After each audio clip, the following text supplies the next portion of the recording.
জয় রাধে রাধে বন্ধুরা, আমরা চলে আসলাম আন্দিকুট মায়ের মন্দিরে, সিদ্ধেশ্বরী মায়ের মন্দির। আপনাদেরকে দর্শন করাবো। এই দিকে হলো মায়ের মন্দিরে প্রবেশ করার গেট। আমরা ওইদিকে পায়ে হেঁটে যাচ্ছি। দেখুন, এদিকে অনেক টোটো রয়েছে, ভক্তরা আসেন যাচ্ছেন এখান থেকে। অনেক সুন্দর হয়েছে পরিবেশ, আপনারা দর্শন করুন। আপনাদেরকে দর্শন করানোর জন্যেই আমাদের সেই আয়োজনগুলো। আমরাও অনেক দূর থেকে আসলাম আপনাদেরকে দর্শন করানোর জন্যে। আমরাও দর্শন করব, আপনারাও দর্শন করবেন। আপনাদের সঙ্গে বেশি কথা বাড়াবো না, দেখতে দেখতে চলে আসলাম মায়ের মন্দিরের প্রথম গেটে। এদিকে গেট রয়েছে, দেখুন গেটের দিকে আমরা ঢুকলাম। আজ প্রচুর রৌদ্র উঠেছে, প্রচণ্ড রৌদ্র। সেই রৌদ্রের মধ্যেও অনেকে ভক্ত অনেক দূর দূরান্ত থেকে আসছে। আর এই মায়ের মন্দিরের পরিবেশটা এতই সুন্দর, এখন দেখতে অনেক আনন্দময় এবং চোখ জোড়ানো। এদিকে গেট দিয়ে প্রবেশ করার পরপরই মায়ের মন্দিরের গেটের সোজাসুজি রয়েছে দেখুন পুকুর। আর ওইটি হলো ভক্ত নিবাস, ভক্তরা থাকার নিবাস। আমরা ওইদিকে পরে যাচ্ছি, আপনাকে থেকে দেখাচ্ছি। এই হলো মায়ের মন্দিরের একটি ঘাট রয়েছে, একটি পুকুর, একটি ঘাট। এখন অনেক সংস্কার হচ্ছে, আগে এত ছিল না, এখন বেশ সুন্দর হয়েছে। আর এখানে হলো পূজার সামগ্রী, অনেক কিছু পাবেন, চাল ডাল তরকারি অনেক কিছু এখানে পাবেন। আমরা এখন যাচ্ছি দোতলা, যেখানে ভক্তরা থাকে, ভক্ত নিবাস। আমরা রুমগুলো আপনাদেরকে দর্শন করাবো এবং এখানে কোথায় কী আছে আমরা আপনাদেরকে দেখানোর একটু চেষ্টা করব। দেখুন, অনেক দূর দূরান্ত থেকে অনেক ভক্ত আসে, প্রতিদিন অনেক ভক্ত আসেন। এদিকে দেখুন, রুমগুলো অনেক বড় বড় রুম রয়েছে, এক একটি রুম অনেক ভক্ত থাকা যায়। কিন্তু শুনেছি এখানে বেশি ভক্ত এক রুমে থাকতে পারে না। আমরা এগুলা বিস্তারিত জানবো, অনেক ভক্তরা কাছ থেকে জানবো এবং এখানে যে সেবায়িত রয়েছেন ওনার কাছ থেকেও আমরা জানার চেষ্টা করব। আপনারা দর্শন করতে থাকুন। এক একটি রুম রয়েছে, বিশাল বড় বড় রুম। এখানে প্রায় 12টির মতো রুম রয়েছে, 12টির মতো রুম রয়েছে। আমরা আপনাদেরকে দর্শন করাচ্ছি। এখন একজন ভক্তকে পেয়েছি, ওনার সঙ্গে বিস্তারিত আমরা একটু জেনে নেব। আসুন। আপনি আসছেন কোথায় থেকে? আমি ব্রাহ্মণবাড়িয়া থেকে। আচ্ছা, লোক আসছে ভোলা থেকে। লোক আসছে ভোলার থেকে? আচ্ছা। আর আমি এখানে আমার নাতিনের অন্নপ্রাশন দিয়েছি। আচ্ছা। এখন আমি এখানে ওদের কার্যক্রম অনুযায়ী ওদের আমার যে ভক্তবৃন্দ আছে ওদের প্রসাদ পাওয়া চাচ্ছি। হ্যাঁ, প্রতি হেড 100 টাকা। প্রতি একজন প্রসাদ পাওয়া 100 টাকা? আচ্ছা। আর রুম ভাড়া 500 টাকা। রুম ভাড়া কয়টার থেকে কয়টা? 9টার থেকে বিকাল 5টা। সকাল 9টার থেকে বিকাল 5টা পর্যন্ত 500 টাকা, যতজনই থাকে। না, 5 জনের বেশি। 5 জনের বেশি এক রুমে থাকতে পারবে না। রুম তো অনেক বড় বড় দেখা। বড় বড়, হ্যাঁ রুম বড় বড়, কিন্তু এরা 5 জনের বেশি থাকতে দেয়। আচ্ছা। আর আবার সন্ধ্যা 7টা থেকে সকাল 9টা পর্যন্ত 500 টাকা। 500 টাকা এক এক রুমে 5 জনের বেশি থাকতে দেয় না নাকি? আচ্ছা, ঠিক আছে। আপনার কোন জায়গায়? আমার বাড়ি হলো মাধবপুর, হবিগঞ্জ মাধবপুর বাজার। এখন আমি এখানে যে পূজারি আছে তার সঙ্গে একটু আলোচনা করব, বিস্তারিত একটু আলোচনা করব এখানে কিভাবে কি হয়। আমাদের আন্দিকুট শ্রী শ্রী সিদ্ধেশ্বরী সর্বজননী মন্দিরে মায়ের এখানে আসলে যে যা যা পায় চায় তাই পায়। মায়ের এখান থেকে খালি হাতে ফিরে না। এখানে অসংখ্য ভক্তের সমাগম হয়। আমাদের এখানে আসলে থাকতেও পারে, যাত্রী নিবাস আছে, এখানে থাকতে পারবে। সকাল 8টা থেকে বিকাল 5টা পর্যন্ত প্রতি 500 টাকা প্রণামী। আর প্রতি রুমে? প্রতি রুমে। আচ্ছা, যতজন ফারে থাকে। হ্যাঁ, আর রাত্রে আবার 8টা থেকে ভোর 8টা পর্যন্ত, সকাল 8টা পর্যন্ত 500 টাকা প্রণামী। আচ্ছা, এখানে সেবা প্রতি রুমে 500 টাকা, যতজন থাকতে পারে এক রুমে নাকি? হ্যাঁ। আচ্ছা, সেবা করতে গেলে জনপ্রতি 100 টাকা করে প্রণামী। এবার যতজন হয় আগের দিন আমাকে বলে দিলে বা আমাদের অফিসের নাম্বারে বলে দিলে আমরা সেই। আচ্ছা, তা আপনার মোবাইল নাম্বারটা একটু বলেন যদি প্রয়োজন হয় তো অবশ্যই। 01820105287। আচ্ছা, ঠিক আছে, জানাবে। হুম, মানে রাত্রের বেলা আমাদের যে বিষয়টা হুম, যাত্রী নিবাসের, রাত্রেবেলা 6 থেকে 8 জন থাকতে পারে প্রতি রুমে। আচ্ছা, আর দিনের বেলা থাকতে পারে 10-15 জন থাকতে পারে, তাতে কোনো পারে না। আচ্ছা, এটাই। আর এমনি কি ওই যে ওই মন্দিরে এখানে যে পূজার ইয়েতে এটাকে কোনো এক্সট্রা প্রণামীর প্রয়োজন হয় না? না না না, প্রণামী হচ্ছে ভক্তি সহিত। বুঝতে পারছি, এটাই। সেটা কোনো আমাদের চার্জ নেই। আচ্ছা, এটা প্রণামী ভক্তির সহিত। মার এখানে পূজা দিবে, দান বক্স আছে, দান বক্সে দিবি। পূজার পরে যা মনে আসে তাই। এখানে কোনো আচ্ছা, ওইখানে যে এটা এটা কি ওই পাশেরটা? ওই পাশে একজন সাধক পুরুষের সমাধি মন্দির, যে নাকি মাকে স্থাপিত করেছে। ওইটা। আর এখানে উৎসবটা কখনো হয় এটা? এটা পৌষ সংক্রান্তিতে আমাদের উৎসবটা হয়।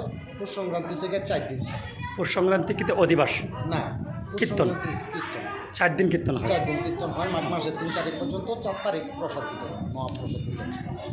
আর কীর্তন চলাকালীন আমাদের সবার মাঝে প্রসাদ বিতরণ করা হয়।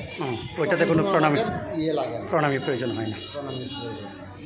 আর কেউ যদি আমাদের এখানে দেখা যাইতেছে বৃদ্ধ লোক, সে এখানে ঢুকতে পারে না, তো আমাদের এখানে টিকিট সিস্টেম আছে। ওই শৃঙ্খলাভাবে আমাদের 3তলায় ওইখানে গিয়ে প্রসাদ পেতে পারে, চেয়ার টেবিল। কোথায় ওই দুতলা ওইটা এখানে? হ্যাঁ, এটা পিছনে বড় রন্ধনশালা। ওই পাশে যে আরেকটা ইয়ে দেখলাম। আচ্ছা, ওখানে গিয়ে প্রসাদ পেতে পারে। আচ্ছা, ওই স্কুলটার পাশে যেটা? হ্যাঁ। আচ্ছা, ঠিক আছে। আর অফিসের যে অফিসিয়াল যে নাম্বারটা, হ্যাঁ, অফিসটা কোন দিকে? এই তো ওইদিকে আছে। অফিসের একটা কার্ড আপনি মনে করেন ইয়েতে ভিডিও লিঙ্কে দিয়ে দিতে পারেন। আচ্ছা, আছে অফিসের খাতা আছে আপনার কাছে? অফিসে গেলেই পাবেন। এখানে এখন অনেক ভক্তরা আসছে অন্নপ্রাশন দিতে। দেখুন, ঢাক ঢোল বাজনা নিয়ে অনেকে আসছে মায়ের এখানে তাদেরকে অন্নপ্রাশন দিতে। আজ বেশ কয়েকজন এসেছে, প্রায় 8-10 জন এসেছে এখানে মায়ের এখানে। তাদের ছেলে, নাতি, ভাগিনা, ভাগিনী অনেকে আছে তাদেরকে অন্নপ্রাশন দেওয়ার জন্য। দেখুন, এগুলো হলো ভক্ত নিবাস। এই হলো মায়ের মন্দিরের যে ঘাসটি রয়েছে, এখানে মায়ের আবির্ভাব হয়েছিলেন। এই হলো মায়ের মন্দির। আর এটি হলো রাধাকৃষ্ণের মন্দির। এখানে নাথ মন্দিরে অনেক ভক্তরা আছেন। এখানে সবাই আপনাদেরকে দর্শন করানোর চেষ্টা করব যতটুকু পারছি। মায়ের মন্দিরের অপূর্ব দৃশ্য, খুব সুন্দর মনোরম। এখানে আসলে অনেকেরই মনে জুড়িয়ে যায়। একবার আসুন, দেখুন, মনে অনেক আনন্দ পাবেন। দেখুন, এখানে বাজনা হচ্ছে, গান হচ্ছে। এই হলো রাধাকৃষ্ণের মন্দির। আপনাদেরকে দর্শন করাচ্ছি। হলো রাধাকৃষ্ণের মন্দির।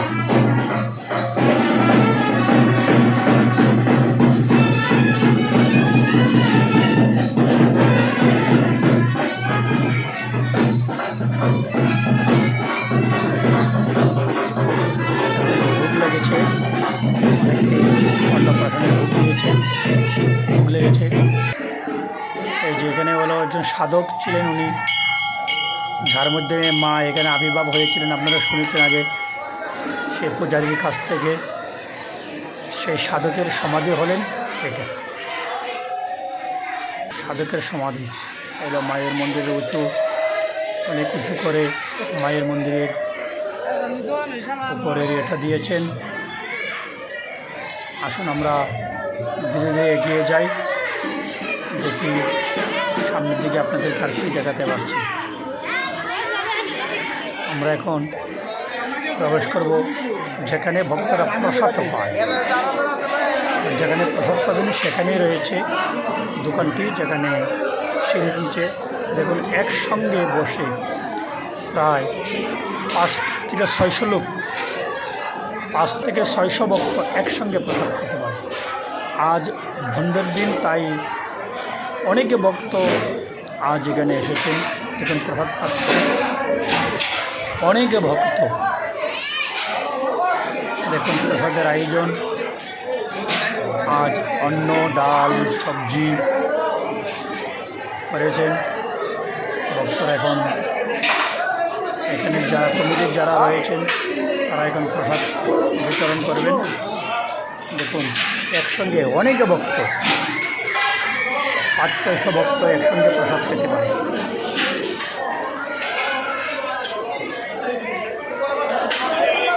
দেখুন অনেকে ভক্ত রয়েছে আজ প্রসাদ পাওয়ার জন্য। এটা বলেছে যত বন্ধের দিন অনেকে ভক্ত বেশি হয়, আবার বন্ধ ছাড়াও কোনো অনুষ্ঠানের সময় হয়। দেখুন এদিকে রয়েছে হাত ধোয়ার জায়গা, সবাই প্রসাদ পেয়ে এদিকে হাত ধুতে করবে। দেখাচ্ছি, দেখুন ভক্তরা প্রসাদ পাচ্ছে। বিশাল অনেক ভক্ত আজ হয়েছে, বিশাল বিশাল আয়োজন হয়। এত ভক্ত একসঙ্গে দেখলেও আসলে আনন্দ হয়। একসঙ্গে সব ভক্তরা যদি থাকে, আসা যায়, প্রসাদ পাওয়া যায়, তাহলে খুব আনন্দ হয়। দর্শন করুন, দেখুন এদিকে অনেক কিছু রয়েছে। আমি ওই মাথার থেকে সবাইকে দেখাতে পারিনি, তাই ওই দিকটিও দেখাচ্ছি। ওইদিকে আরও অনেক ফাঁকা রয়েছে, আরও অনেক ভক্ত বসতে পারবে।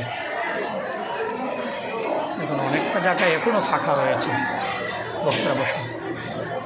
অলরেডি মনে হয় 500-র উপরে ভক্ত বসে গেছে, 500-র উপরে হবে ভক্ত এখনও বসে গেছে। দেখুন এটি হলো রন্ধনশালা। যখন বড় বড় অনুষ্ঠান হয় এখানে রন্ধন করা হয়। আন্দিগুট পাঠশালা।